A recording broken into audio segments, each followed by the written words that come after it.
Ambassador Martin.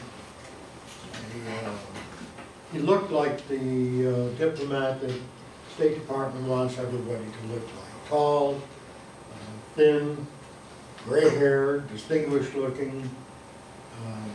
He was an enormously intelligent man who ran one of the worst embassies I've ever worked at.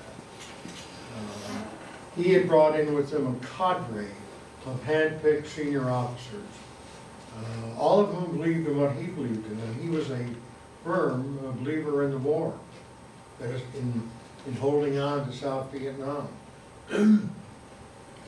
Graham was had a way of pinning you down every time you went in with any kind of a comment that he didn't like.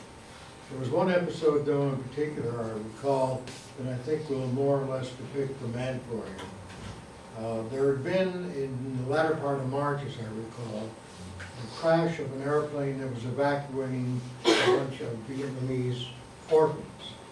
And tragically it crashed. And just before that, to set the stage properly, I had been requested by the State Department. I work for the U.S. Information Agency, and for them to come to anybody outside of their chain of command with the request that they made of me, which was, please give us an atmospheric picture of what's going on in the embassy and what's going on in Saigon. And I did, saying to them, though, by phone, once I send this cable to you, I'll be cut off at the pass, because every telegram in and out of the embassy was read by the ambassador. And of course, once he read the one that I had sent, unbeknownst to him, the consequences were I was put in Coventry, in fact. And when I went in at the end of the, not the end, but to discuss the plane crash with him, Graham, in this mysteriously imperturbable way of his, sort of stared at me and he said, well, you know, that plane would not have crashed if I had been consulted. And I did about what Tom was doing, except with the wrinkle in my brow. And I said, all right. He said, well, he said, I know a lot about planes. And he did. He'd been previously ambassador to Thailand with an enormous number of American military craft in and out. He said, I never would have allowed them to use whatever the model of the plane was that crashed. But of course, and this was his point, they didn't consult me.